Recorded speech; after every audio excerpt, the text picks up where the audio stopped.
that okay? Hear me? Yeah. You can hear. Well, why don't you go to the back of the room and tell me if you can hear me? Yeah. So it became clear yesterday with all the talks that this is not the same thing as teaching a class in a university where you have the whole semester, and if you back up a little bit, you can always take off of the material at the end. But I'd like to get to the material at the end of this, and I only have 3 more hours. So I'm going to do a little bit less algebra at the board. The notes that I prepared, which I guess you can have, I will correct all of the typos. Our slave master here said I should have the notes in by yesterday, and so, typing away, lots of minus signs and things like that. So let me work on those, and, mostly the ideas are okay, but there are lots of little details in the equations I have to straighten out. Last time we were talking about elasticity, and I just want to remind you a little. So we had the stress tensor in an isotropic system that looks like this. We have the bulk modulus. This is the volumetric strain, and this is the deviatoric strain. And the bulk modulus, which Alex used a little bit yesterday, is lambda plus 2 mu over d. This is the shear modulus. And the bulk modulus, because epsilon kk to linear order is delta v over v, this is equal to minus p over b. And that's because when I have pressure, the stress tensor is negative and looks like that. So all I have to do is to, put the stress tensor on this side and calculate mu. Now the other thing, let's see, this guy's still wet, so I think I'm going to go to the bottom of the board. And I'm going to try to make sure I follow my notes today instead of winging it. So Alex mentioned the, gee, am I going to be writing with my fingernail here? Chalk on the table, I see. I always break the chalk. I challenge every class that I teach. You're all physical scientists. Maybe we'll become material scientists. Make a piece of chalk that doesn't break. There's money in that. Doesn't break for Tom Lubensky, or doesn't break? Well, I think it should break for no one, because this is a business plan we've got here.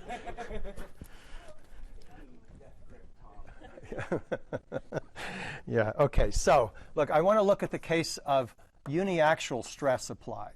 So I put a tension this way and a tension that way. And you see, look at that. Look at that. I mean, I didn't even, that's because there are sharp edges here. I have to be careful with them. Okay, so that's a good idea. Yeah. So in this case, let's take this to be, I'm going to use the same notation I'm using here, that I'm going to take this to be the x direction and this to be the y direction. Oh, this is the y direction.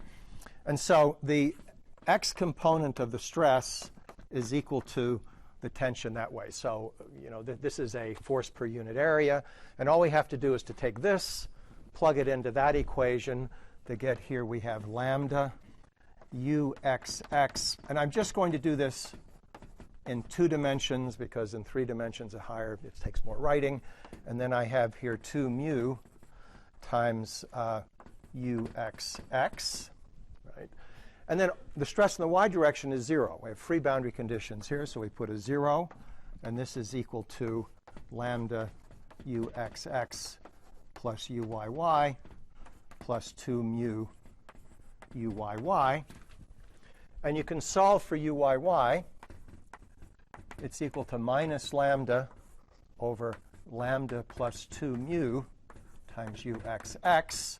And this is the thing. This is minus, I'll call it sigma sub p uxx. This is the Poisson ratio, and since I use sigma to mean stress, I have to put something there to say it's not a stress. And the Poisson ratio is lambda is the same thing in 2 dimensions as b minus mu, b plus mu. So notice there's a minus sign here. So the expectation is that if you have a positive Poisson ratio, when you pull this way, you stretch it out in one direction and compress it in the other direction. Okay?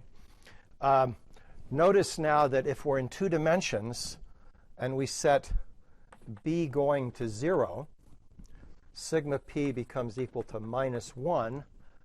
And that's the situation where when you pull on it, you get the same expansion in this direction as in that direction. In other words, instead of doing this, you end up doing that, right? And that's going to become important in some of the things we're talking about later. So then you can plug this back into there, and you get the, now, you know, I never could understand why the Young's modulus is E, because everybody knows E is energy. But I usually use Y. And this is equal to 4 mu B, because Y stands for Young, right? I mean, and this is B plus mu. Well, okay, the important thing to notice here is there's a mu B at the top. So that means that this quantity, which measures, this is E times UXX is equal to Y. I'm sorry, you see, equal to T. There we go, T. So the important thing to observe about this, yes?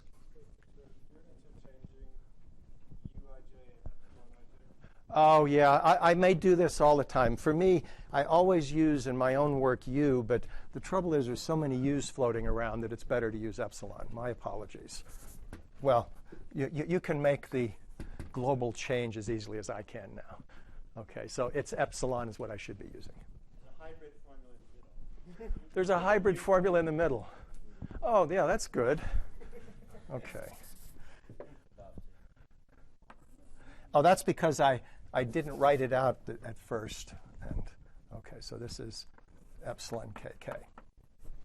That means the trace, of course. Now, so I just want to make the point that this guy says that if either the shear modulus or the bulk modulus is 0, then the Young's modulus is 0. And that'll actually have some interesting ramifications that I haven't explored completely yet. Okay, so that's what we want to remember about elasticity. We then went on to discuss the, now at this stage I have this delicate dance where I've written the important formula on a board that you will not be able to. Oh, I want you to look at this. I can slide the bottom board up, but it will not be seen unless I have to slide 2 of them down. I want you to look at this. This is a knife edge. It's like a guillotine here. There we go. So then we have, you know, rho u sub I double dot is the force, which is this. And this turns out then to be, you know, we did this last time, L grad K, well, put a J here, grad K, grad L on U sub J, and there's a minus sign here, I guess. No, there's no minus sign. This is fine like that. So we want to know this formula is the one that gives us the normal modes.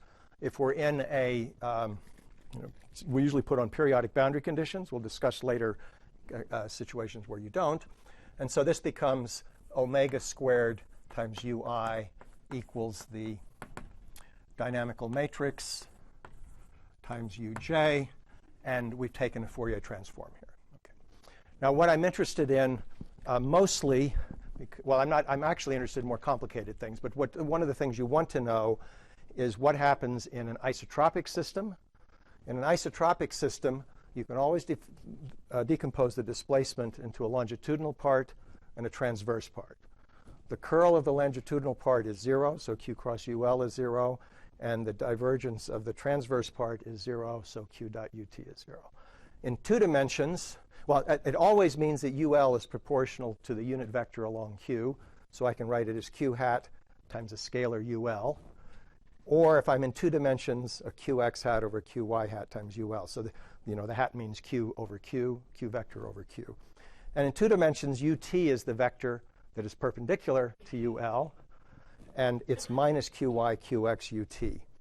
So if I write these out, I want you to remember right now, or I'm going to use in a moment, these 2 relations,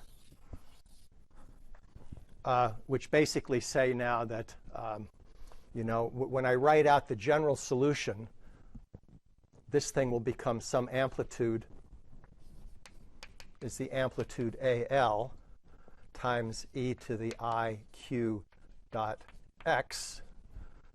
And this guy will then have a qx hat, qy hat here.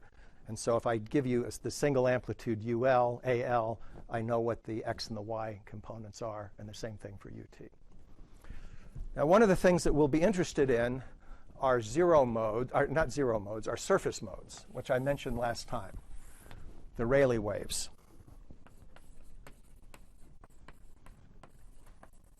Now, the calculation of the surface modes is actually a little different from this. What you have is a surface here, which I'm going to take at y equals 0, and we're thinking of going upward in the positive y direction, and then we have an x along there. So if we have a mode on the surface, what we're talking about is a distortion of the surface that looks like that, and it's localized at the surface, so that means its amplitude will decay as we go in the y direction.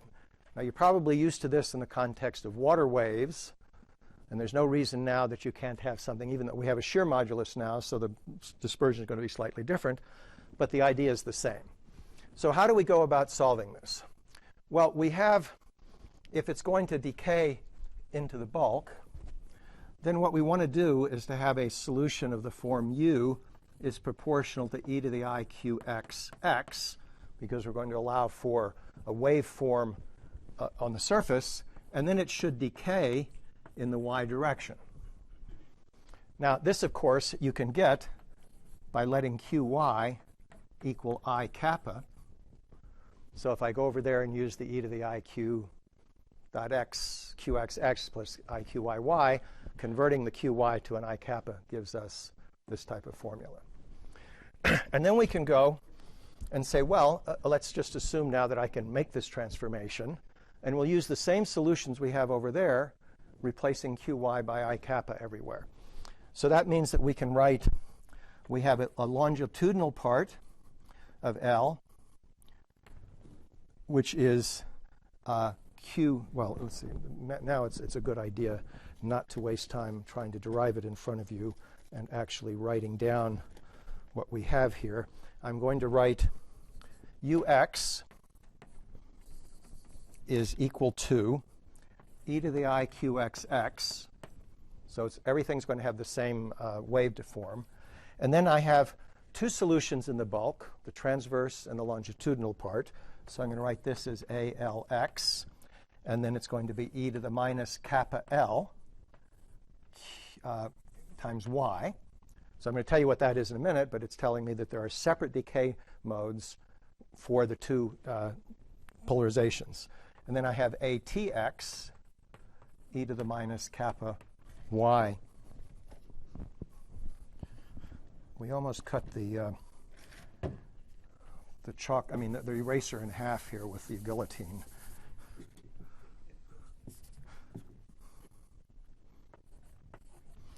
And of course, once we've got ux, we know uy because we're breaking this up into sums of the eigenfunctions. So we still have an iqx here.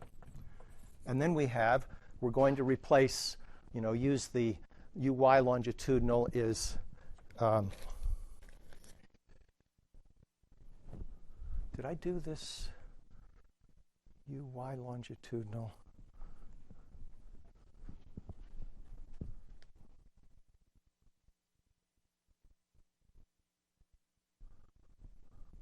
I think I wrote this. So this should be, this of course should be uy. This should be u longitudinal.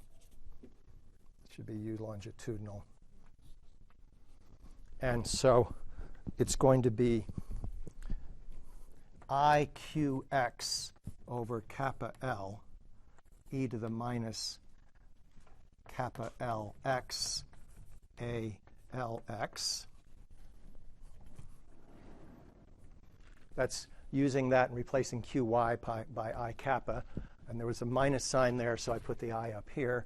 And then we have a plus I times kappa transverse over qx e to the minus kappa transverse x a transverse x. Okay, so now we have what looks sort of like an ansatz, which tells us that we have decaying solutions for each q. And now we have to find out what are a, l, and at, x. And we do that by looking at the boundary condition at the surface.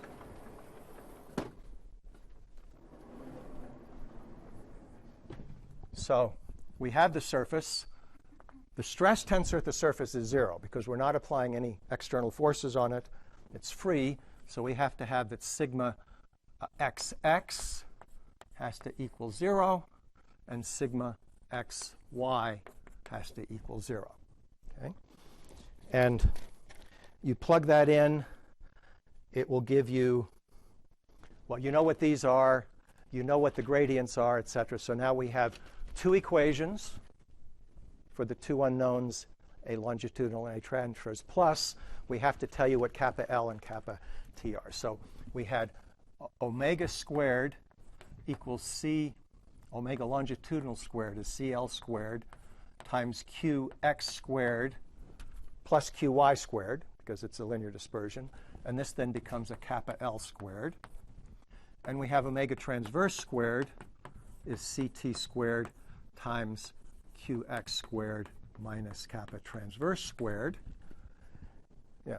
Sigma is defined, the first component is defined as normal. Oh yeah. Thank you. Yes, it's QYY. That's right. Okay. Sorry. So this defines for us. Now remember, we're looking for a mode for a specific frequency. So if I give you the frequency, we'll know what kappa L and kappa T are for that frequency. So this gives us kappa L squared of omega is equal to QX squared minus omega squared over CL squared. And kappa T squared of omega is equal to QY squared minus omega squared over CT squared. Okay? So we take those forms, this form for kappa, and plug it into these two equations. And what you get is a matrix that looks like this. CL squared, kappa L squared, and remember that depends on omega, minus CL squared minus 2CT squared, QX squared, and then 2CT squared, QX squared, 2 kappa L, kappa T, and kappa T squared plus QX squared here. And this is the equation LX.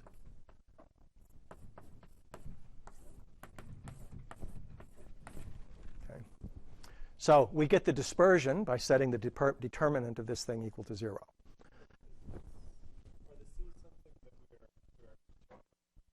No, the C's are given. Those are determined by, did I write them down there? CL squared is lambda plus 2 mu over rho, and CT squared is mu over rho. Sorry, that's given like that. Yeah?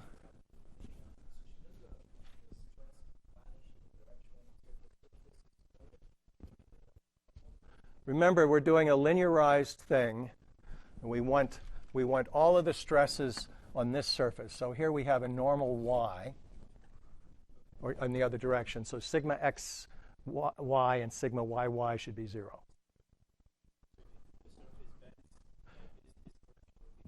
That's higher order, yeah. So this is a linearized theory, if you worry about that more, yeah.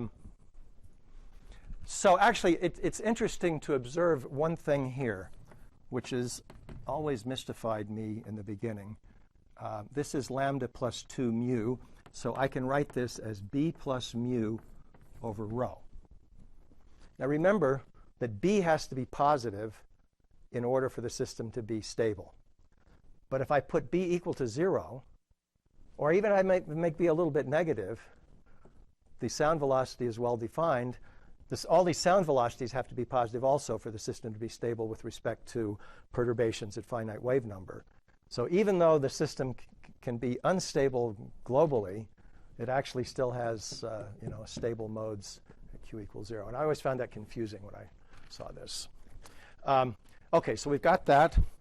And so you can see here that if I write omega squared, see here, if I write omega squared is equal to some c surface squared times qx squared, and I'm going to write this as ct squared times s. Let's write that larger. Omega squared is ct squared qx squared times s. And s is going to be a number that's less than 1. But you can see that if I do that, then all the qx squareds go away.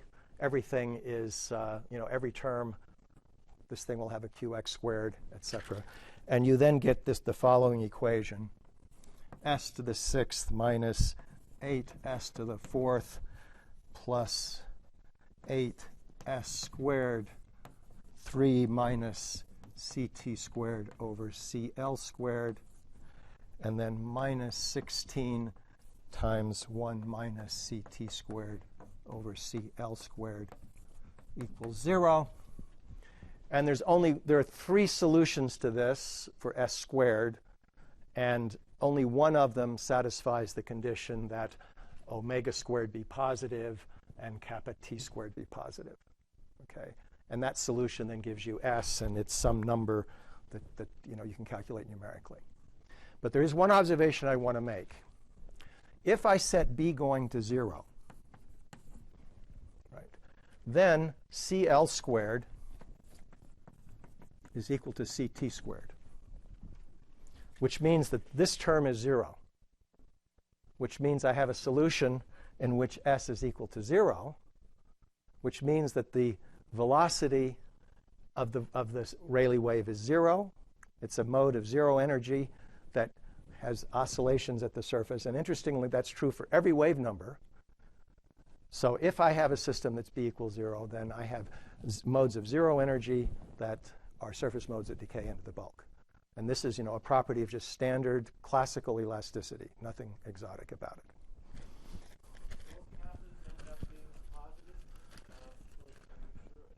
Yeah, so if I set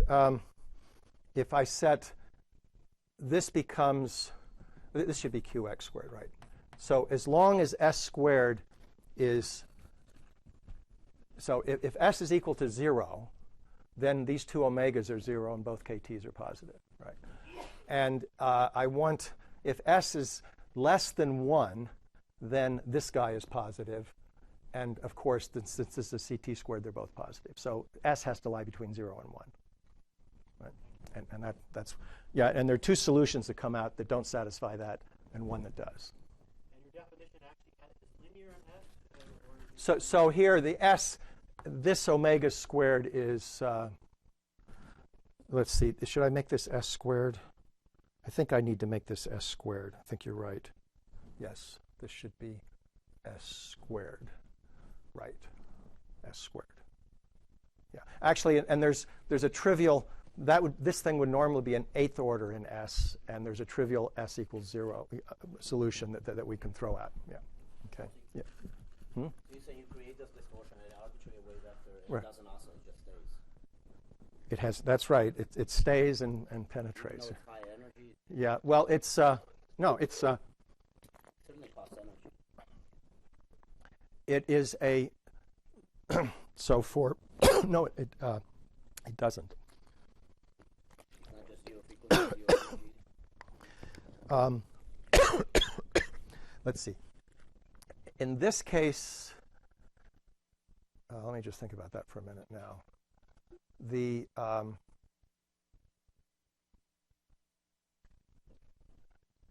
Yeah, you're right. It costs. Well, no. I mean, if you talk about the normal modes, right? The normal mode energies. If I go back and look at what these things are, they are normal mode frequency times amplitude squared, and the frequency is 0. The energy is 0 anyway for that mode.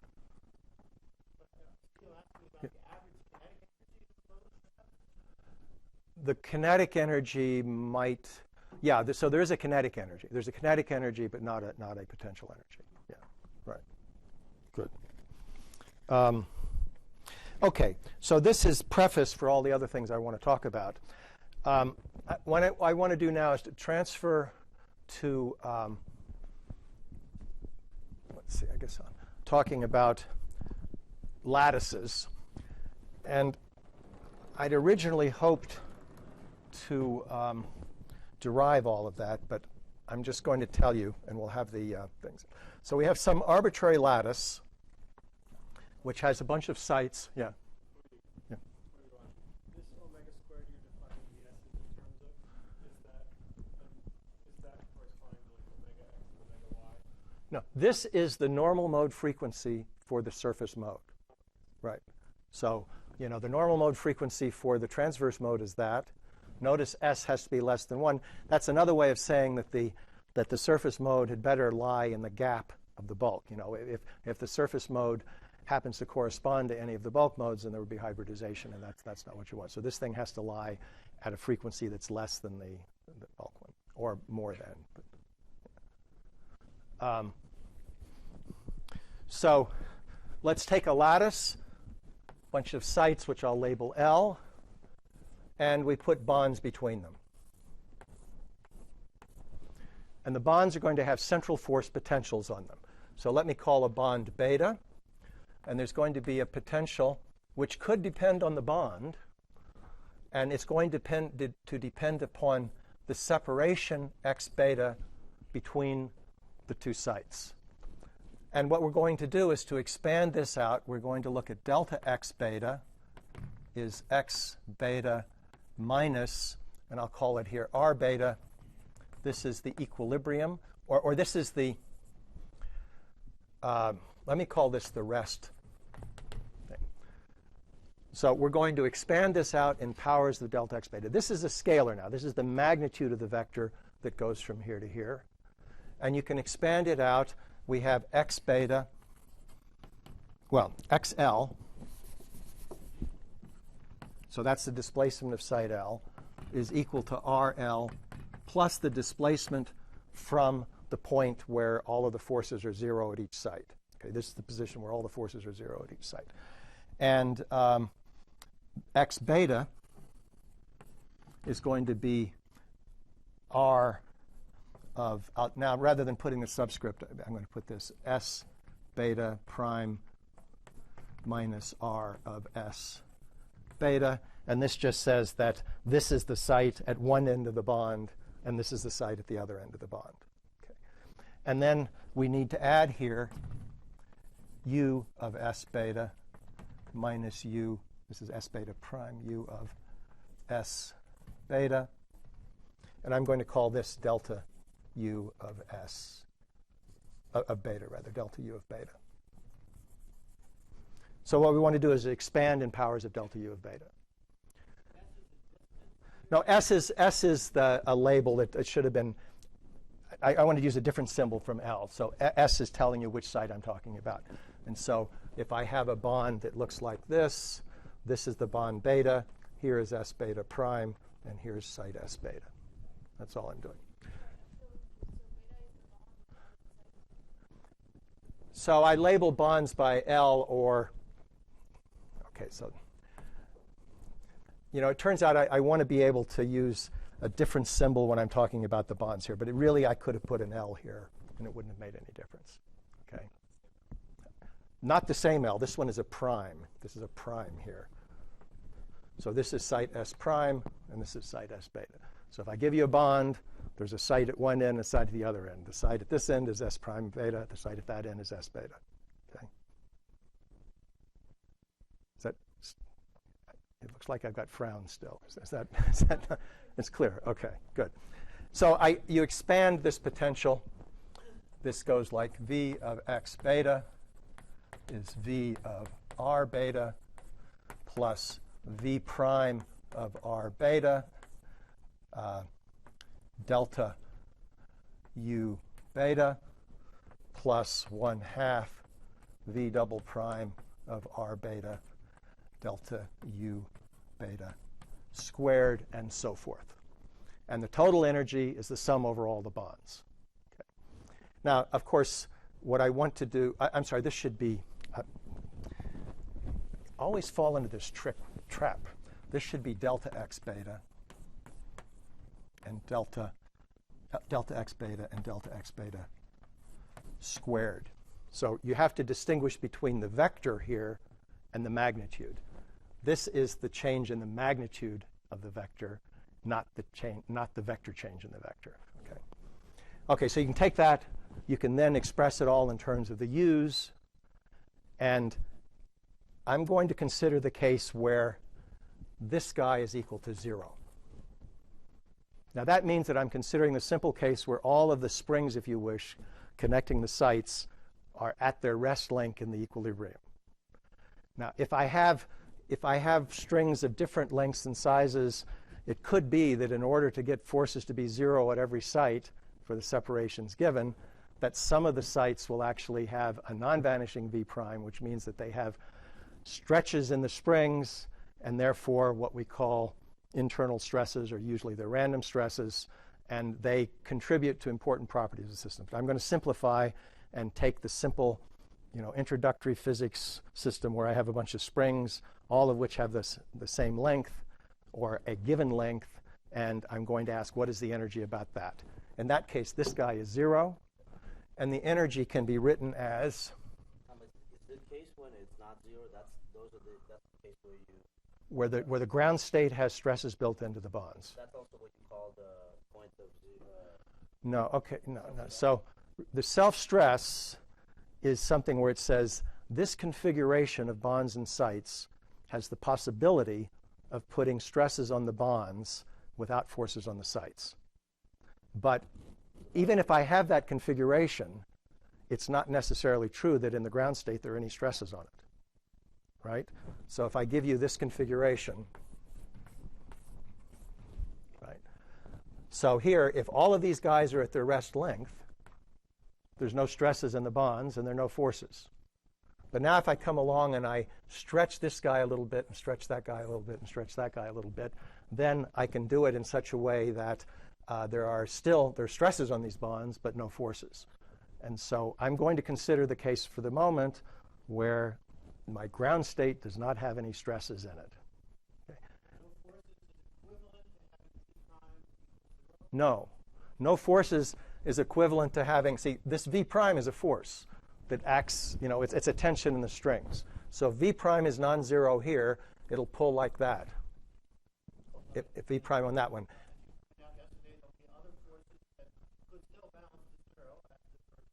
If I had X, well, in this case, if it's free, it would have to be the other forces from other bonds, right? And so this configuration will support that. So that would be an example where V prime is V, non-zero, but well, but I want to look at cases where it's not zero in there. But if I had this thing and came along and put, it's possible to put stresses on these things and keep the forces 0. That's what we mean by a state of self-stress. It's a geometric configuration which will allow you to put stresses on the bonds, which of course is what, whenever you have a regular crystal and you push like that, you put stresses on the bonds everywhere, but the forces on the sites are 0. It's an equilibrium situation. That's not always true. If I look at this guy, this part right there, then there's no way that, this triangle all by itself, that I can put stresses on these bonds such that these forces are 0, right? There just aren't enough. These things don't point in the right directions. So geometrically, there are configurations that do not support self-stress, and there's some that do. Most of our experience with crystals is that they almost always do. But we're interested in situations where we're on the verge of instability, and there will be cases where no matter what you do, they won't support stresses. It's a beautiful problem, but all the chemistry of covalent bonds is flawed. That is correct. We are not talking about graphene. Or any of a myriad compounds. That is true. That is true, yes. So, yeah. So if you're going to say, have I solved any big chemistry or material science problem yet? I've not yet done it. This is, it starts off with frames, and are the frames stable or not, right? Which is more a macroscopic statement. And now we can ask questions about the toy models that we use in our freshman physics classes, like what is the spectrum of a square lattice, right, with nearest neighbor springs? And we'll find that that's, has, well, the formalism I'm presenting will allow us to learn a lot about that system that you sort of knew already, but we're not quite, it was just a mathematical thing. Now I can give you an interpretation in terms of these things. Are there interesting Maxwell constraint counting problems with angle-dependent forces?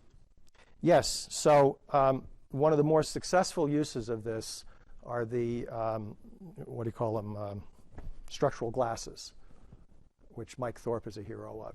He's the one, and well, Jim Phillips in the beginning. And there you add extra, the constraints now are not just in the separation, there's constraints in the angles, and they do a very good job of describing things like silicon glasses and so forth. I don't have time to talk about those here, right? Oops. Okay, so the net result is a result which is intuitive. The total elastic energy in the harmonic limit where I don't have any of those stresses in the ground state, that V double prime of R beta then acts like a spring constant, and you can think of it as just being a spring there. So I'm going to write this as 1/2 sum over all bonds, a spring constant at each bond, which could be different, though most of the time I'll make them the same. And then I have something I'll call E beta squared here, where E beta is equal to the unit vector along the bond B, along the bond beta, dotted into U of S beta prime minus U of S beta. So what this says is that when you have central forces and you expand about the extremum and only go to first order, everything depends only for each bond on the displacements, relative displacements of the two ends of the bonds parallel to the bond itself. Okay. If I'd had the V prime term here, where there are forces in the bonds, then you can see that if I put these two guys under strain, there's a restoring force for pulling up in that direction, under stress, right? If there are no stresses, then pulling this thing upward an infinitesimal amount doesn't change the length of any of these springs, and it's not there. So the only thing we see are the longitudinal parts, or the parts to order U squared. Yeah, so in the linearized theory, it doesn't appear. So that's what we're talking about now is the linearized theory, which is most of what you see, all of the calculations of the phonon spectra and so forth, at least initially, are linearized. So this now invites us to think more generally. So clearly, we can define a vector of the bond elongations. So this E beta is the bond elongation. It tells you how much the length of the strings of the bond has changed. So I'm going to introduce E, which everybody knows is the Young's modulus, is the, huh? Why, right? Excuse me? No, now I mean this, I'm going to, there aren't enough symbols. So I used E for elongation, and now I want to make the vector of all of these E's, and I'm going to make that a capital thing. So this guy, the transverse of this vector is, huh? What's wrong?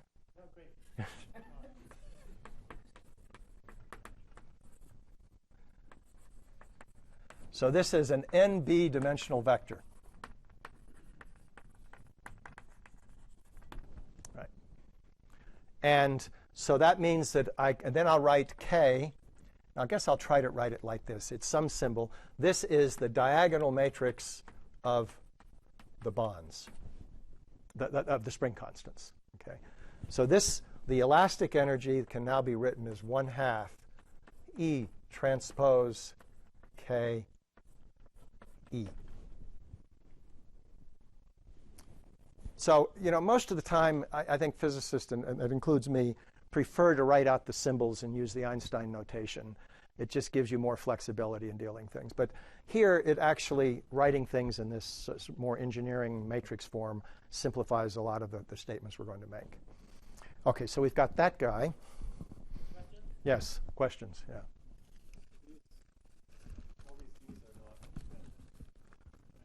Each beta is, well, each spring,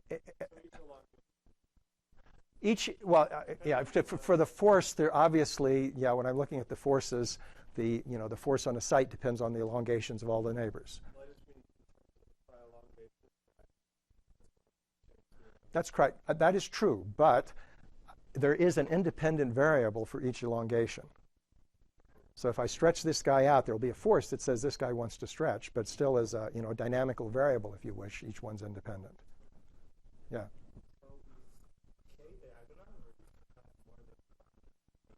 Well, I can have more than one neighbor. If I have more neighbors, then I have more Ks, more betas, right? So, but they're all.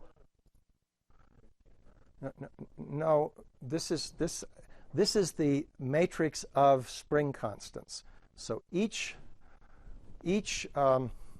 See, look at this. This guy is code for this guy. So for each bond, I have a spring constant K beta. And if I write this in the matrix form, where E is a vector, then the only way I get this K beta here. So what you're asking is whether I can have a K beta beta prime. And you can probably doctor up things where you do that, but I don't need to do it right now. It's diagonal for my purposes. Okay. Yeah. That's right. But if I ask, what's an energy, We'll change the other. Absolutely. Absolutely. Yeah. No, this is just a way of describing the system. Okay. Now, and this next thing is going to get to your question. I think I have to erase finally. You can slide that up and then Use the pristine board, which will be covered when I bring the next thing down. So I'm going to do a 2 thing.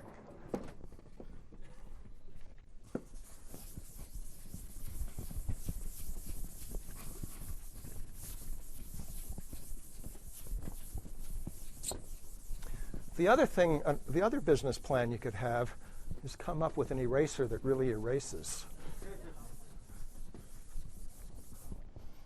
Okay. So the extensions, this thing depends on the displacements, right? If I tell you all the displacements, I know all the extensions. So I'm going to introduce another vector, U, which is the set of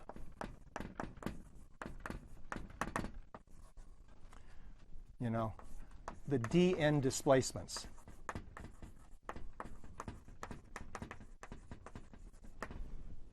Right. Now, obviously, if I tell you what all the u's are, from that relation down there, I can calculate what all the e's are. And there's a linear relation between them. And we can write that E, the extensions, there exists a matrix C such that when I multiply C times U, I get E. And that matrix is given, in fact, these are the components of that matrix. If you wish, I can write C beta L sub I.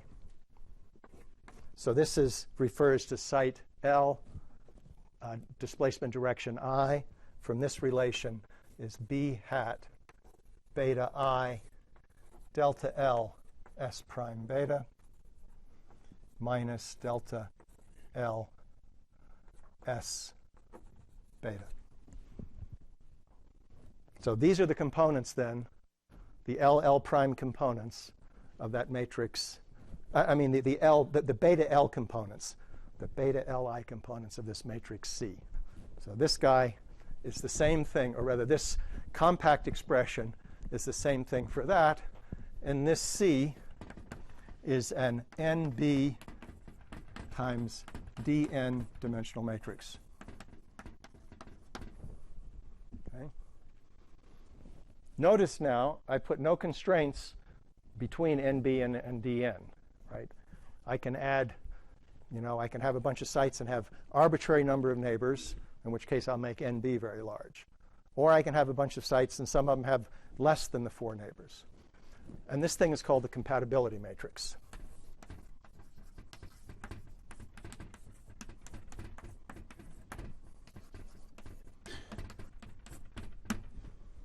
Okay? Now, what this says is that I can write now V elastic. I'm going to replace E by this expression. So then here I have U transpose C transpose, the matrix of spring constants, C times U. So using this relation, I've converted my energy, which tells me it just depends on the stretching of the bonds, to an equivalent energy in terms of the displacements of the sites. And this guy right here is the stiffness matrix. And you can see that if I multiply this by 1 over m, I get what we call the dynamical matrix. Okay? What you call Dij. Which I call exactly, right. Only now it's a matrix without the Q. It's the un-Fourier transform version of it, right? So that K is The capital K is its long wavelength limit is basically the elastic tensor. the capital K here. It's this, yeah, it's basically that. It's that with the, it's this thing in the discrete form. Okay. Yeah. Right. Oh, that's the Kronecker delta. Delta Ij, right? Okay, sorry.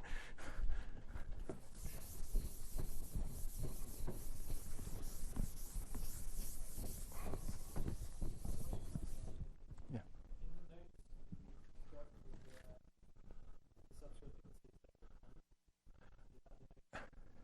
That's, the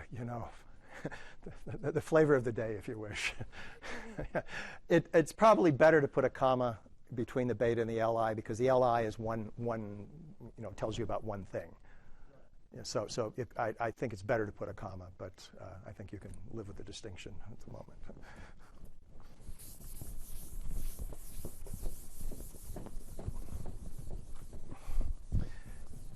Let's see. Do we want to take a 5-minute break or not? Let's see. I have until 10:30. So you want a 5-minute break? Yeah. I, of course, am going to demand I get 6 more hours. For the stiffness matrix, to turn it into, like in this case, a discrete dynamical matrix, I mean, all the masses are the same. It's just 1 over m, right? But if you have lots of different masses. Okay, okay. If I have different masses, then the dynamical matrix is m to the minus a half k m to the minus a half. And that's your, oh, okay, that's your. So that's the usual way you do that. This is the diagonal mass matrix, Gotcha. And you do it this way to get the full dynamical matrix. Yeah. So you can get all your phone on one side. Yeah, exactly. Yeah, right. So I still have one question about Yes. what I asked. I mean, K is like an adjacency matrix, right? Up to a normalization. It gives you the topology of the contact. Well, it has more than that. It has the spring constants as well. Yeah. If the spring constant isn't there, it's basically a type of adjacency matrix. But remember, it's not. It doesn't have with it a length in it or anything. So suppose I have a system that looks like this. Mm-hmm. Exactly. So this won't be diagonal, for example. No, this guy is bond 1, bond 2, bond 3, bond 4, bond 5, bond 6. And each of the k's, the little k's, is different there. And that's a diagonal matrix. Because, I asked you, what is the energy of that bond? It's the spring constant of this bond times the stretch of this. Oh, it's because on the bond. Yeah, right. If the bond frame of reference, that's right. If I go in the other one, yeah. So we haven't specified to any nearest neighbor bonds. This is entirely general. This is entirely general at this stage. Next nearest neighbor, anything you want. Yeah, exactly. Because I thought about it with the vertexes. If I want one edge per node or 2 edges per node, then I get off diagonal elements that have to mix it. Yeah, but that's when you're taking in the site, the full site thing. I mean, the matrix basis is over the bonds. Over the bonds. And this guy is bonds at this end and sites at that end. And this does not have to be this doesn't even have to be a square matrix. It's not a square. In general, it's not a square matrix. Yeah. Well, I mean, if I take a square lattice like this, and I do that again and again, I have that the number of bonds is greater than dn. And so, I have. But how is that relation over there? I guess I just don't see how that gets us. Oh, it's gone now. Wait, what relation was it? Defines C. I don't. So look, I said that the elongation of bond beta is equal to b beta hat dotted into u of s beta prime minus u of s beta. Okay?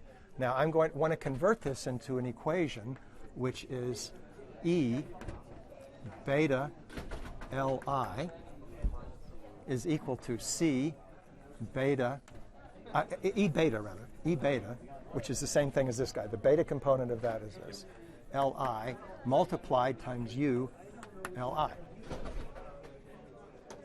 And here you see, I get a contribution to this if L is equal to S prime of beta, and if L is equal to S prime of beta. So I'm going to get this matrix C is going to have an entry B beta X for, suppose this is the bond S prime beta, and then it's going to have a B beta Y, and then it's going to have a bunch of zeros and a minus B beta X minus B beta Y for the other one.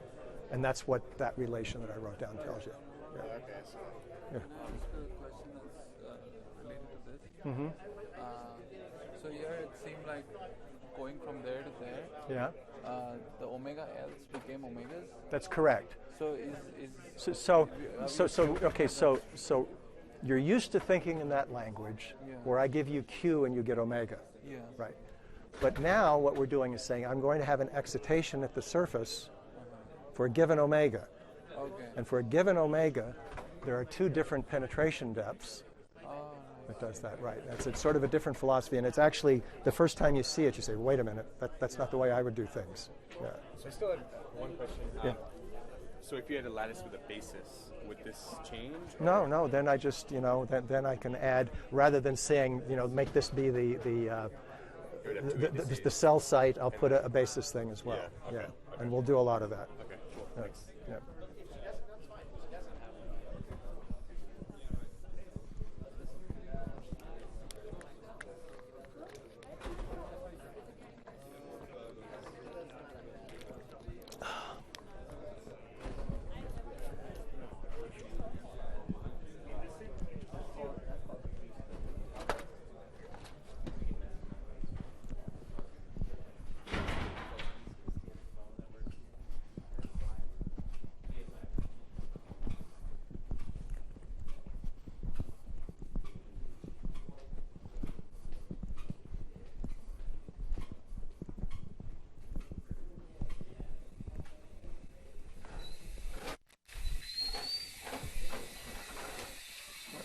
This bottleneck.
I've lost all my hard work.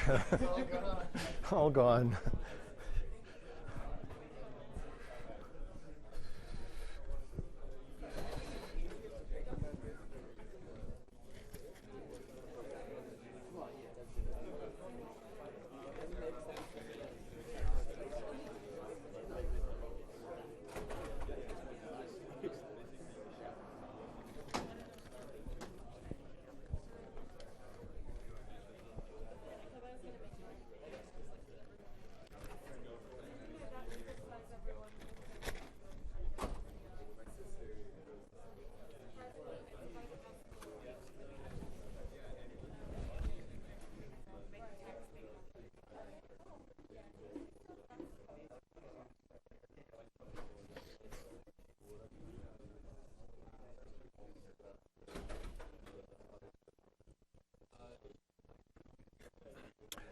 Okay, we ready to go? So we've gotten relations between elongation and displacement, but we've been talking about states of self-stress and all of that. In order to do that, in order to talk about those, we need to include tensions in the bonds. So we can write that the tension in bond beta is K beta times the elongation of K beta. This is basically the familiar force is equal to Kx, and let's not worry about the signs, right? So the springs are pulling inward, by this tension for that extension. Okay. Now,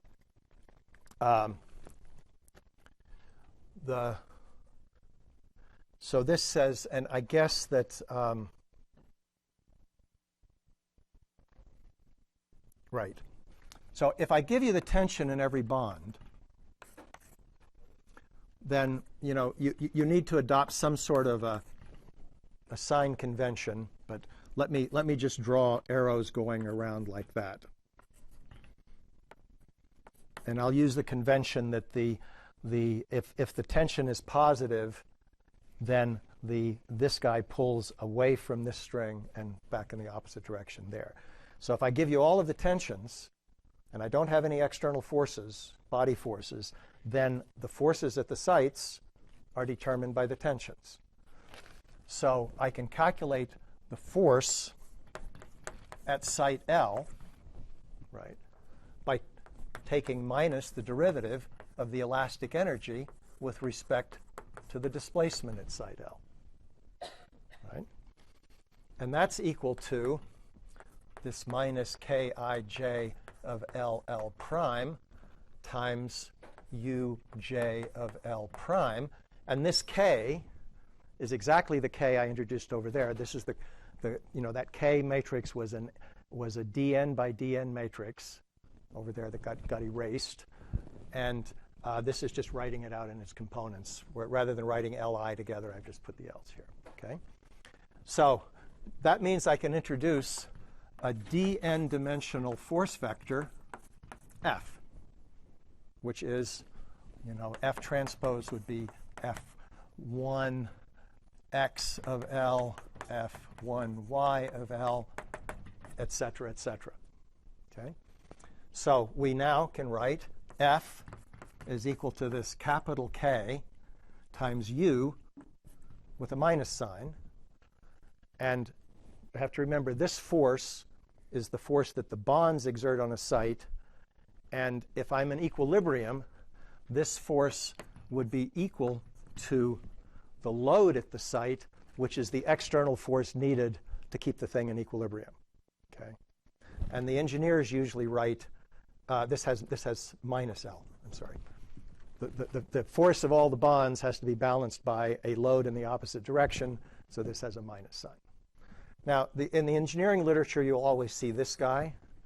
I found it more convenient to use this force. But if you go look, incidentally, I should say that a lot of what I'm saying now is due to a wonderful article by a guy named Calladine in 1979, which is cited in the review article that you have. I missed the T beta. What is that? T beta is the tension in the bond beta, right? But this is distinct from these absolute unifiers. These are the forces on site. wait a minute. This is the force on the sites, right? But now, okay, so now I've told you this, and I have, so this is Ku. Now you've got me all confused. 1 second. Which is equal to the minus sign minus C transpose elastic spring constant matrix C times U. Okay? Now, this part right here is the extension.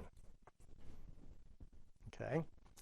And this equation then, if I rewrite this, it says that the NB dimensional matrix of tensions, a vector of tensions, is equal to the elastic constant matrix times E. So we can put all of this together, and this is equal to minus CT times the times E. No, times T, absolutely, times T. Okay, so that makes sense. It says that there is a linear relationship between the forces at sites and the tensions. And furthermore, that matrix is just the transpose of the compatibility matrix. And that has another name. This is equal to QT, and Q is called the equilibrium matrix.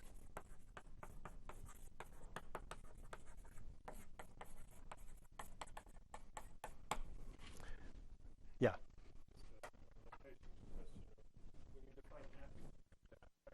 Yeah.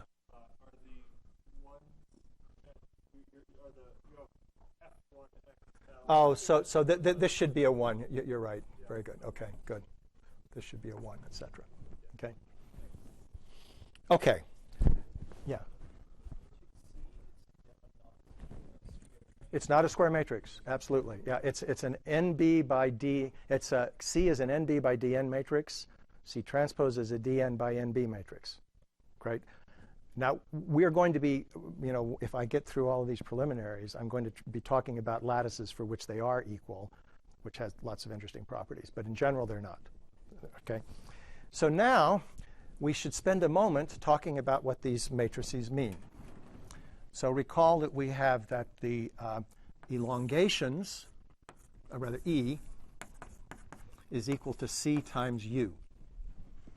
Okay, so now we can ask the question, under what circumstances are the extensions all 0?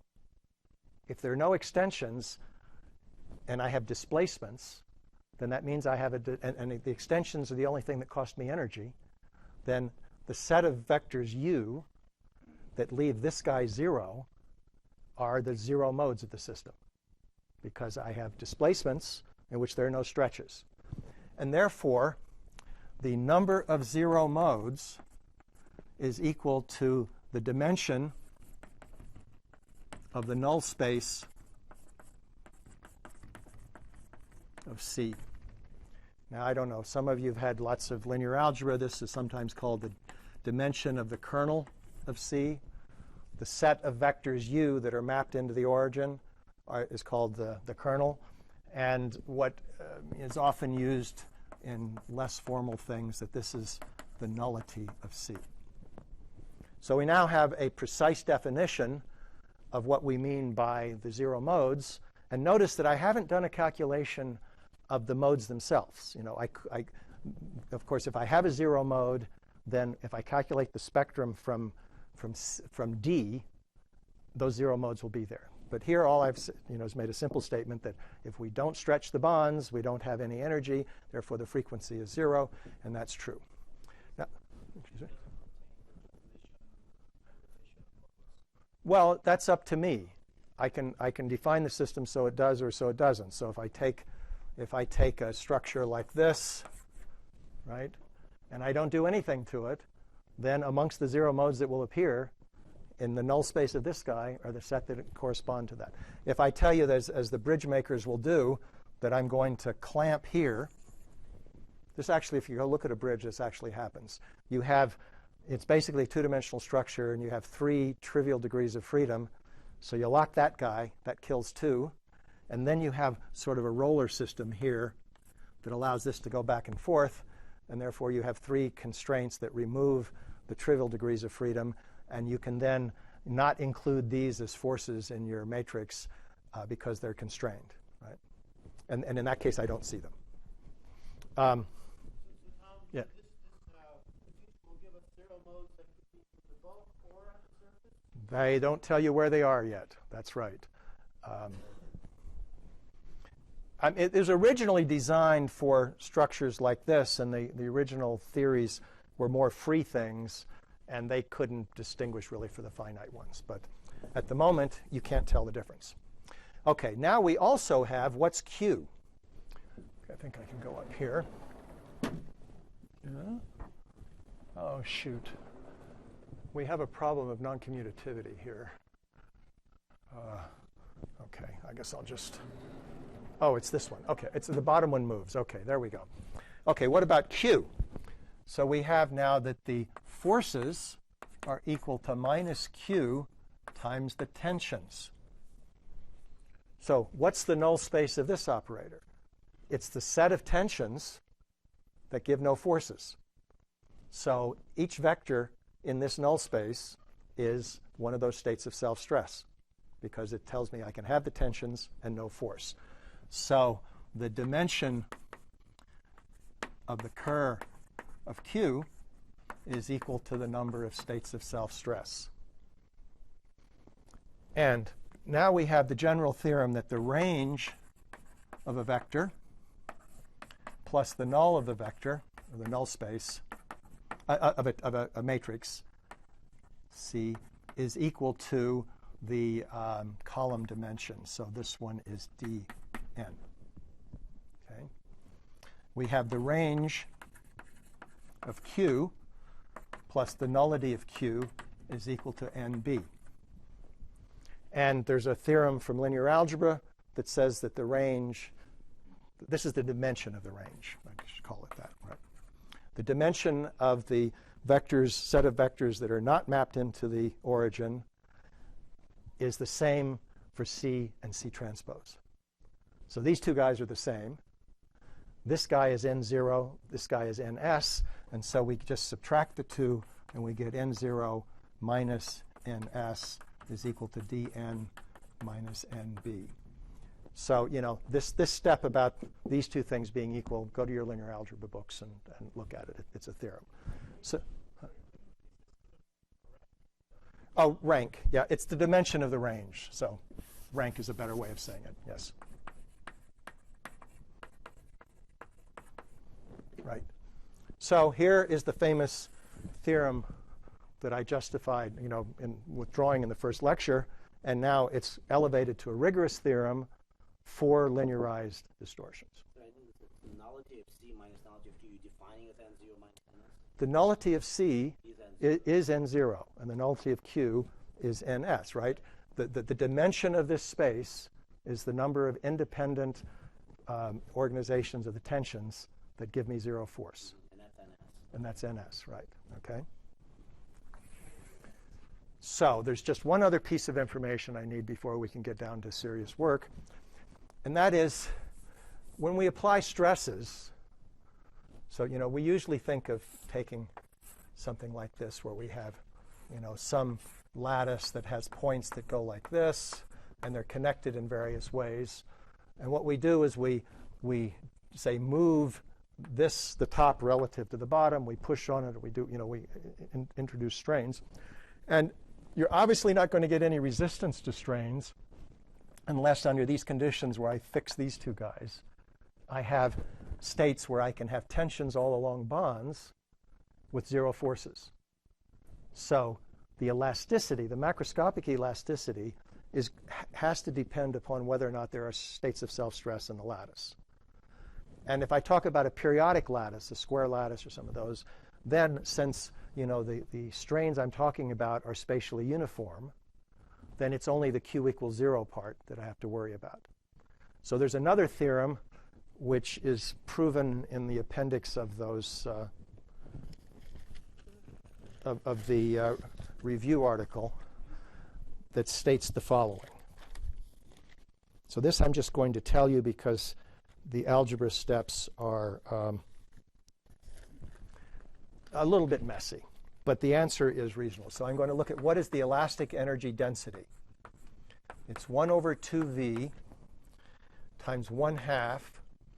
And I'm just going to write the formula down now for the simple case in which all of the spring constants are the same. I can write it down for the more general case, but I'm not going to discuss that event yet. So all of the springs have the same spring constant k, and then it's the sum over the set of affine stretches. Oh, I'm in the darkness now. Can you see in the darkness? Dotted into the set of normalized orthonormal vectors that span the null space of Q. In other words, it's those set of vectors that describe the states of self-stress, and I'm going to normalize them. I put an alpha here, I sum over alpha, and I square. So if I know what all the states of self-stress are, and then I can, and so remember what E affine is. E affine, E beta affine, is equal to the, with an I here, rather E beta affine. Oh, this, to write this down correctly is wrong. I take every spring and I stretch it by the amount that's given by the macroscopic strain tensor. That's what I mean by E beta affine. And that's what you normally think of. You know, if I have something that's like this, a square lattice like that, and I stretch them like this, and that takes me into a lattice that looks like this, then every one of these bonds is stretched by the same amount, and the set of stretches of all the bonds is that vector E affine. And this, you know, if you actually set out, you know, suppose your task is that I give you some random lattice and I tell you to calculate what the elastic energy is, what you do is you impose an affine strain where everything is the same, and then you allow all of the sites to relax in the presence of that to get the non-affine strain. So if you have a lattice that is not absolutely periodic with repeated cells and doesn't have lots of bases in it, then you will have a fine strain. If there are, so imagine now I have extra little bonds here like that. I displace these guys according to the affine, and inside the unit cell I have other things, and in response to that stretch of this unit cell, they will relax to a situation where there's zero force on them. And that's the strain we want. So you can define the affine strain very easily. You calculate what the T's are from the Q matrix, and this operation gives you the elastic energy. Right? And it's really equivalent to what I described earlier. I tell you that I'm going to strain the top and the bottom. I fix that, and then I relax all of the sites down so that they have zero energy, and that will give you the elastic matrix. And this is just, it goes through all the formal steps and gets that for you without having to define it. So this has important consequences. If I'm talking about a lattice, then I can expand all of the variables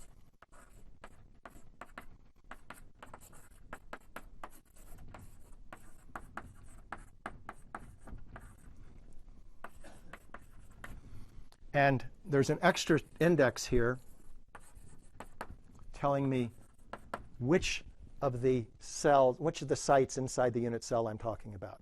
So the Kagame lattice has 3 sites per unit cell. L tells me where the unit cell is, and mu tells me which of the sites I'm talking about.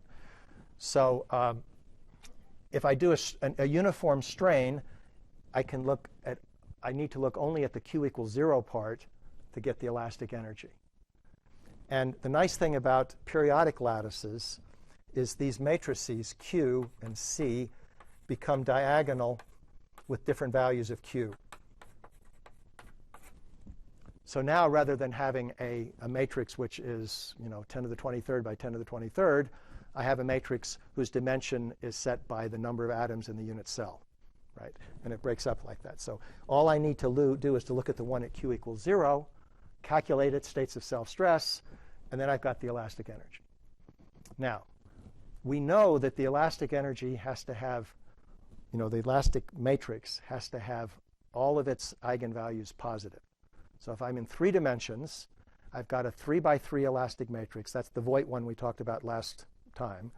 And it has to have 3 positive eigenvalues. 2 dimensions, it's 3 by 3. So 2 dimensions. So in 3 dimensions, it's 6 by 6. So suppose I have only 2 vectors in the null space at q equals 0 that support stress.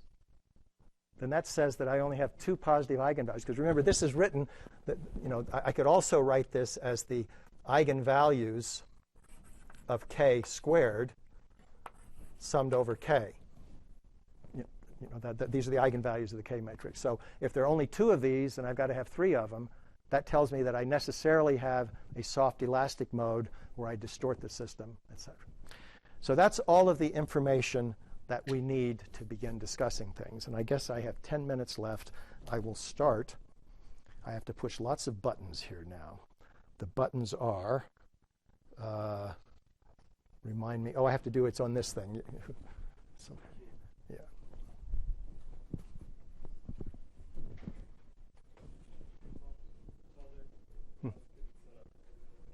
This, in a sense, you're saying to have an elastic field energy, you have to have states of self-stress in your lattice. Right. To connect to these. Right, and you have to be careful. How you define it depends on the boundary conditions. So we're going to look at periodic boundary conditions where what you're talking about now is distorting the shape of the unit cell. So the only limitation I see here is what you guys were talking about earlier, where you only have pairwise interactions. But can this, in a sense, recover your Bravais lattices, like stable lattices that have elastic energy? So I'm talking now about only the classical central force things.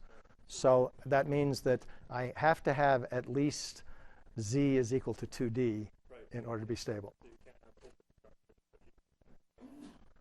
I can have, so it's a little surprising. There are a lot of details. So Alex is going to talk about, fibrous lattices. And there it's interesting. If you make a fibrous lattice in 3 dimensions composed of lines that cross only like that, but you demand that they all be straight, then you actually have your coordination is 4, and the normal argument would be that it's not stable unless it's 6.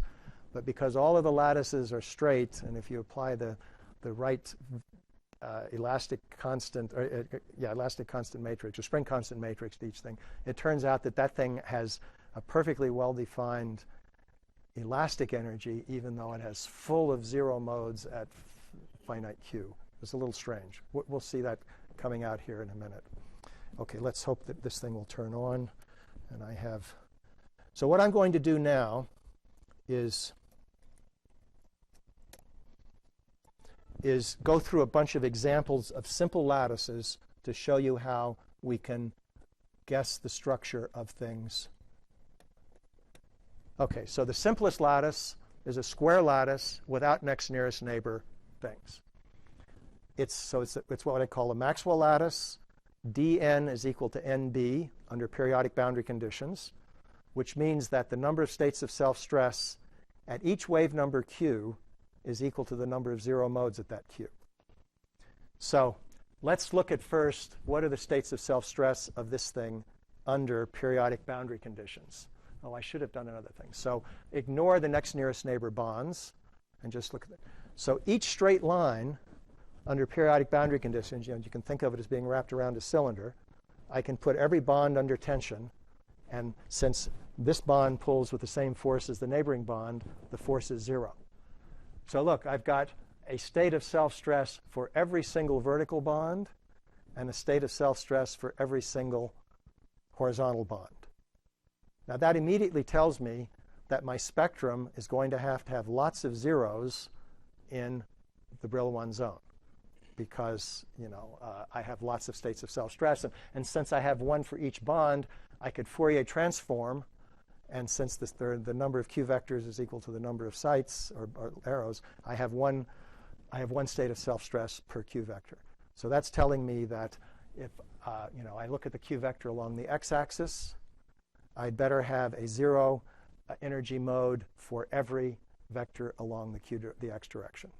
and the same thing for the y direction. And indeed, when you calculate the spectrum, you get, this is just one of the modes. You have another mode in the opposite direction. You have this 0 modes running all the way along the straight line. There's the Brillouin zone. It's a square thing going from gamma to m and going in the other direction. Now, what are those 0 modes? I have the wrong picture here, but let me just draw it so we can see it here. So we have the square lattice like this.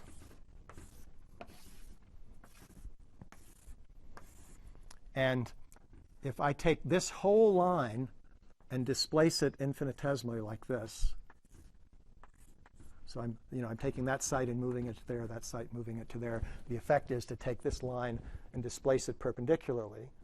Because these things are not under tension, to the linear order we're talking about, it costs no energy to do that. So you could also say that we have a 0 mode for each horizontal line and each vertical line. Okay? And so that's reflected in this spectrum. You can look at, going from gamma to m, we have 0. If I turn on next nearest neighbor forces, which means that I then now have a non-diagonal, a non-square Q and C matrix, you can write it, in fact, as the matrix is a CNN plus a CNNN. That gaps the spectrum and gives you what you think you should have. Now, in addition, if I look at Q equals 0, there are 2 0 modes at Q equals 0. I can translate the whole thing like this, or I can translate the whole thing like that under periodic boundary conditions. That immediately tells me that I have 2, and only 2, Q equals 0 states of self-stress, which tells me that I have to have 1 0 elastic mode, and you all know what that is. If I take this and do that,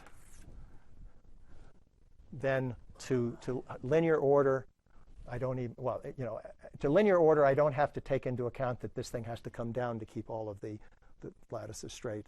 But so it's the kxy that has to be 0. And in fact, that makes sense. The elastic energy is 1/2 k epsilon xx squared plus epsilon xy squared, and I don't know if there's some factors here or not. Epsilon yy squared, right? Okay. So that explains why you have those 0 modes. Now let's go to the next example.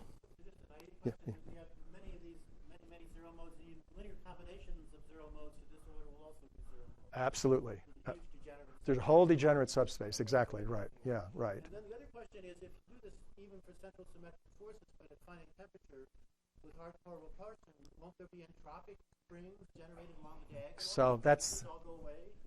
yes, it's very interesting how that happens. That's a 5-minute lecture. So for this lattice, we've done the following thing. We put in next nearest neighbor potentials, which are phi to the 4th. Next nearest neighbor ones. So this is actually Xiaoming Mao's work with me. So you write this as a 1/2 r e squared plus some g e to the 4th. And you set this r equal to 0. You're back to the old thing. And you have a phase diagram, temperature versus this r variable. Okay? So this point right here is the one we're talking about. And you turn on temperature, and that will entropically stretch things and give me a stable lattice. Down here at 0 temperature, this thing has 2 preferred lengths, and it can distort like that or like that to satisfy the minimum that we put in here. So I have make this potential as a function of the strain variables. Looks like that. This is a kind of a displacive phase transition that's brought about by this potential. So there are 2 minima. The cross guys have 2 different lengths. And if you go down to R negative, it will give us this. And this then gives us a state in which we have a high degeneracy of ground states, because each row can go one way or the other. So we have a ground state entropy that goes like square root of n. If I look here at this point, we have those lines of zero modes, which should remind you of the Brzozowski theory of a fluid to crystal transition. And indeed, you can treat this system as a Brzozowski system. And what happens then is finite temperatures are stable. You have a phase transition from here to here that Brzozowski. And then as you go up in temperature, out of these many, many different possibilities, there's the order out of disorder thing that says entropically you prefer that guy. And that's indeed what comes out of the Brzozowski treatment. Focus, though, for all these beautiful developments would be on granular materials, which are effectively zero temperature, right. Okay, and then in your next nearest neighbor potential, there's a fourth order coupling constant, which you happen to be calling Q. A G, I'm calling it. A G, yeah, G. Yep. There we go. Okay. Yeah, not Q. Yeah, yeah. So if you start with R at zero temperature set to zero, Yeah. you're saying that you can generate thermally A non-zero elastic constant, yeah, stability. so this is a case in which you have G is zero at zero temperature. finite. Yeah, right, yeah. If you add a mechanism to start with, let's say the zero temperature vanish to order, Yeah. still generates quadratic terms due to the temperature. Yeah, yeah. So up here, the lattice is stable. The elastic constant matrix is stable even at G equals 0. Even at R equals 0. Oh no, we need the nonlinear term to make it work here. That's right. I'm sorry. We need the nonlinear term in this particular case. Yeah. Yeah. Right. Yeah. Right. Right. Right. Make diffuse whatever object is the Okay. I think my time's up. I'll give the teaser of what you can expect next time, which is sure. So in these lattices, you're assuming that the boundary conditions are periodic. Right now I am, yeah. And by periodic, you mean they're wrapped around periodic. Well, it means that, displacement at R at 0 is equal to displacement of R. So you can think of it as being wrapped on a torus, yeah. Because I think the number of terms is different if it's actually infinite or if it's just wrapped around. Well, I mean, I don't want to get into this question of what are the boundaries way off at infinity. If there are free boundaries at infinity, then there will be, you have to be careful because you have to cut the bonds. So if you have it under periodic boundary conditions, which means that for every site L, there's an equivalent displacement for a site R at L plus some L naught, right? That you can go on and on forever. And that for that lattice, no matter how big you make the torus or how many things you wrap around, you have exactly dn equals nb. If you're going to have any boundary, then you've cut some bonds, and you will have a different mode. You'll have some more zero modes, which we have to be careful about, and that's going to be the discussion. If you shear your system with periodic boundary conditions, as you pointed out, it wants to get shorter to have the zero mode that you displayed on the left blackboard there.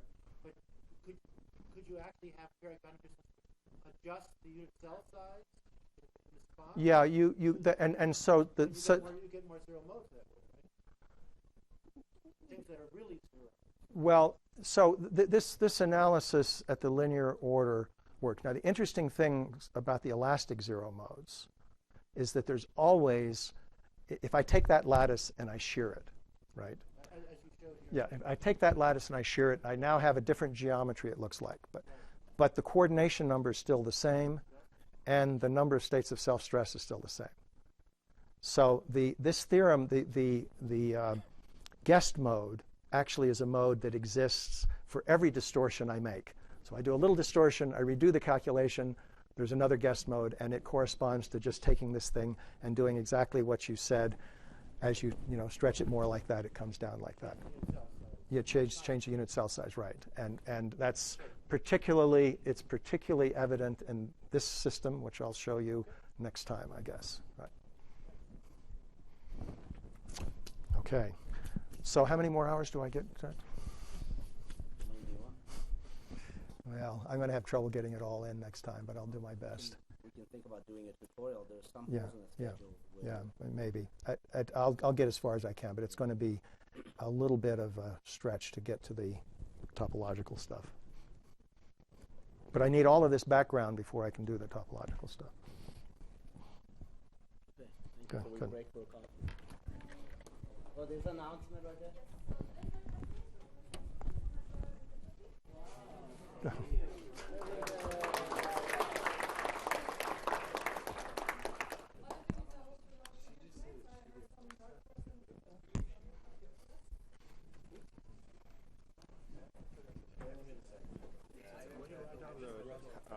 Total elastic energy.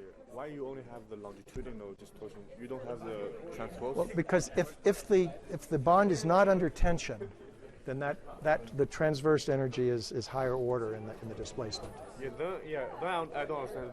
Then what's the point to calculate the force on site? Then the force on site must be 0, right? What force that's? Then you calculate the force on each side. Yeah. Then it must be 0. If No, I suppose I stretch this bond more than that bond. So, you know. Because initially the system is in mechanical equilibrium. So suppose I take that guy all by itself, right? Oh, yes. And I make this thing be under tension. Okay? Now, can I arrange the tension in this guy so this force is 0? I can't. No. These are central force linearized things, so I don't have to worry about the transverse things. If I have this, then if I allow motion in that direction, I can do that, and this displacement is of order delta x squared, right?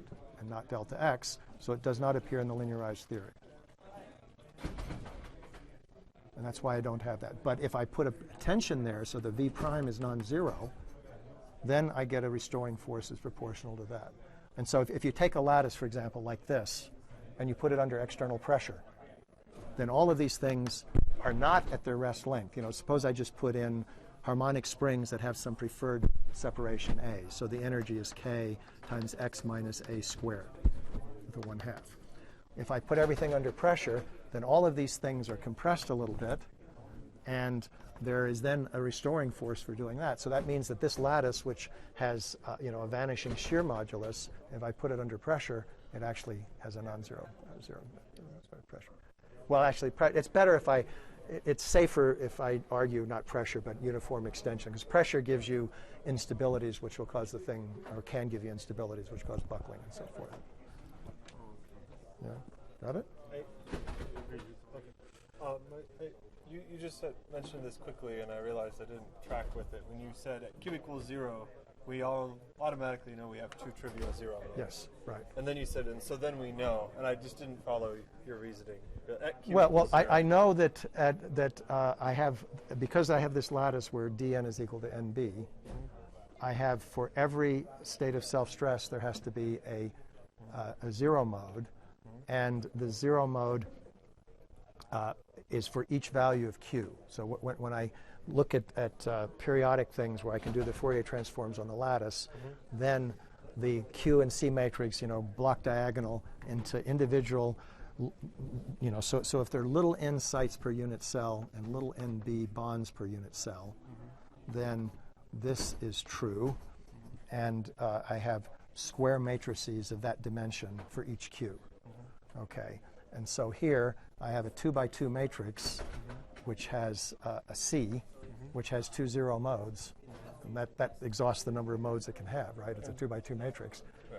And then you said, you were saying the shear mode is not a 0 mode, or the shear mode is, the shear elasticity, this guy, that's 0, because if I have 2 states of self-stress, I only have 2 positive eigenvalues of the elastic matrix. That corresponds to these 2 things. And this eigenvalue right here, which would be positive if you put on next nearest neighbors, is 0. And that says it costs no energy to do that, which you could have told me without all these fancy calculations, but it's nice to see that. Okay, yeah. I understand. On a square. Yeah, right. I feel like I didn't quite understand where we made the transition from a lattice to a central force thing. And I feel like we made that. Well, central force, we're only doing central force. So I'm only doing linearized central force. So that says that so if you go through the operation, the operation I defined in terms of the V betas, right? That's true for any lattice. Right. And I haven't, but what? So the central force still has a lattice, and it's No, what are? Well, okay. I mean, the central. I have a set of points that are connected by bonds in some arbitrary way. Doesn't matter what they are. I have a set of bonds which I label beta. Each bond has the V beta of X beta. And now I'm going to expand this thing about the equilibrium state of that. And it could be that in the equilibrium state of this, where I put the things, that some of the bonds are stretched. If that's the case, the V prime is non-zero, and I have to include the perpendicular terms. Otherwise, that's true for any lattice that I talk about. But mostly, I don't have time to go into that. That's another very complex bag of worms, which is very, involves tensegrity. I don't know if you know what tensegrity is. If I have bonds that I put under compression and wires under tension, I can put something together that has, violently disobeys the Maxwell criterion, but I have this competition between tension and compression, and it'll stabilize things that have that. Yeah. The question was, we assume that this K is diagonal? Well, it is, because I have a spring constant for each K, and it doesn't, when I stretch this one, it doesn't affect that spring constant, so it is obvious it's diagonal. But that would change if there was tensegrity? No. The tensegrity comes when I actually, I have a rigid rod like that and another rigid rod like that, and I put some wire here.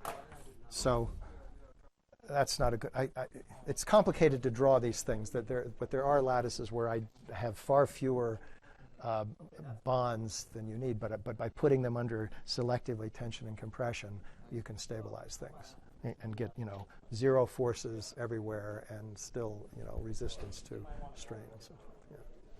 Yeah. So in all of the system we consider that no external force, right? It's all Well, self. Well, all of the forces I've talked about, but of course, once I talk about boundary conditions, then there can be external forces. So if I put something here and say I'm pushing down, then of course I know that I have forces here that I have to deal with. So all of the standard elasticity that you do with external forces still works, but I'm choosing to describe the system as you certainly can by just looking at the internal forces at the moment.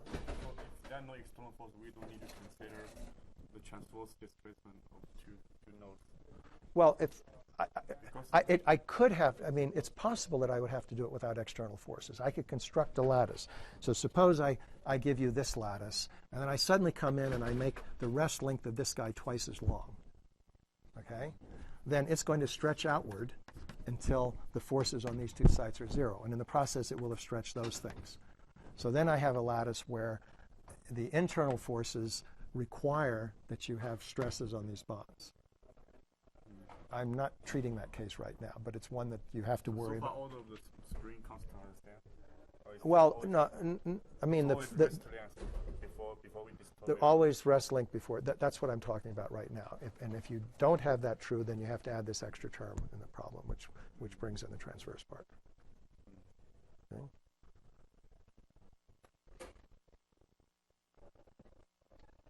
Got it?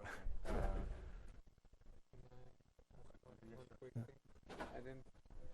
So when we express the free energy in terms of this affine stretching, then this is an equivalent way, or is this a protocol that we're applying? Or is This is a theorem okay. that says that the elastic energy is this, and you can, so it's proven in the appendix of the review article that I think you guys have.